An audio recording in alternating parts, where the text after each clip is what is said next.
We're leading the world in building new data centers and new semiconductor and chip manufacturing facilities and new capacity for AI.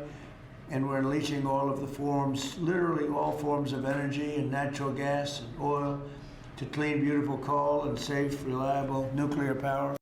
President Trump telling the country there is an intense and growing need for energy, electricity in particular. The president is on a mission to make America energy independent again.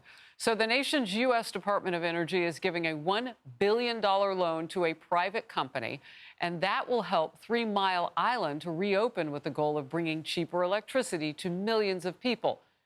However, for some in the audience, you may remember why you know the name 3 Mile Island, and some of you are skeptical. I wanted to find out, is it safe to open it again, among other things. My Faulkner Focus team and I were given an exclusive tour of that massive plant that gained intense national attention after a partial meltdown of one of its reactors 46 years ago. There was an accident today at a nuclear power plant near Harrisburg, Pennsylvania. It's a bad one, one of the worst. On March 28, 1979, there was a partial meltdown at the 3 Mile Island nuclear complex in Middletown, Pennsylvania. It released a small amount of radioactive material into the air, destroying the Unit 2 reactor and leaving the plant with a single functioning reactor, Unit 1. It was the most serious nuclear power accident in U.S. history and a major setback for the industry, causing project cancellations and creating public distrust. When the plant's operating, there's a nice good hum that you get from... Yeah, I'm thinking you want more than a helmet. You need some covers for your ears. It's probably pretty loud. Fox News got an exclusive tour of the plant with Energy Secretary Chris Wright and Constellation Energy CEO Joe Dominguez. What many people don't know is that Unit 1 remained operational until 2019, when owners shuttered the plant, blaming competition with natural gas and renewables in the energy market and a lack of state subsidies to remain profitable.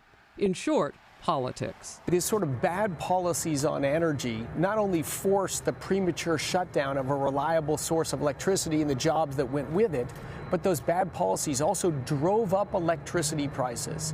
Last year, 3 Mile Island burst back into the headlines as the face of a potential nuclear revival. Microsoft and Constellation Energy, which owns the plant, announced a 20-year power purchase agreement to restart the reactor. That would help the tech giant Microsoft power its artificial intelligence and cloud data centers with carbon-free, reliable energy. What we're doing right now, by accelerating this, is accelerating a force that will drive down electricity prices and help make sure America leads in the AI race against China. AI is going to be transformative technology, but we can't be second place. If China is well ahead of the United States in AI, they will become economically and militarily the dominant power in the world. And just last month, the Energy Department announced it will be giving a $1 billion loan to Constellation to help restart the Unit 1 reactor. How important is it for the government to be part of all of this? Constellation and Microsoft are the real players here. Microsoft is the buyer. They want this electricity from this power plant. Constellation's the operator of this power plant. We're just helping enable that happen a little bit faster. They shut down that one reactor that had the partial meltdown. Tell me what happened from that point until it closed in 2019. It was viable.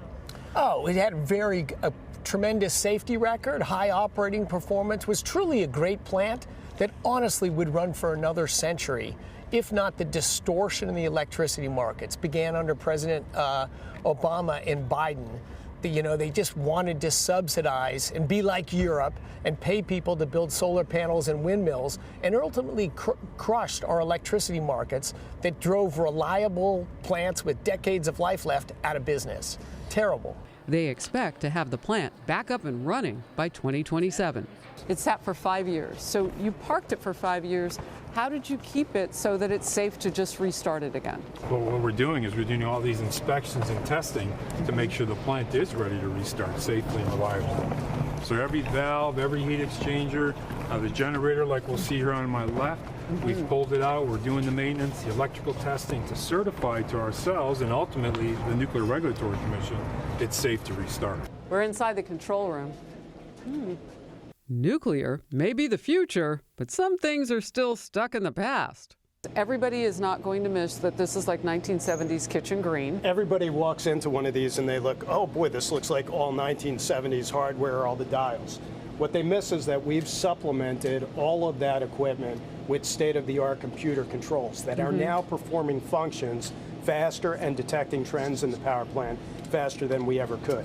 When we restart the plant, it's going to be the first plant that we're going to restart with AI technology embedded. And with a new beginning, a new name, Crane Clean Energy Center, and more jobs for the local and regional communities. We've already brought 500 folks back. We got 500 additional contractors, so we've got 1,000 people on site. That'll grow to 3,400 people that will be involved in the restart here. This is a pivotal moment in the nuclear renaissance. You know, we built a lot of plants quickly. We haven't done a lot for the last few decades. But the restart of this plant, like this, we're talking about it today, 18 months. This is going to be on power in data centers and lowering electricity prices in Pennsylvania. So this is the tip of the spear of the nuclear renaissance in the United States. The Trump administration is adamant. This is a good thing for all of America. These tremendous buildings that have become kind of iconic on the landscape. What do you see when you look at this? How do you explain this to people? To me, I see industrial America. I see strength. I see optimism. I think God bless the country that can build something that gigantic that can last for a century or more. Secretary Wright told me the goal is to bring back online and fully operate other plants. So this is the test, as he said, in this renaissance and revival of nuclear. Those other plants suffered a lack of subsidies to renewals as well that are not providing us with the sustainability that we had hoped as a country. And of course, politics are always involved. For example, Pennsylvania gets about 196 days of sun, so solar alone wouldn't get the job done. America needs nuclear, natural gas, and coal, the secretary told me. The Faulkner focus will stay on the story of energizing America, so you know what's coming.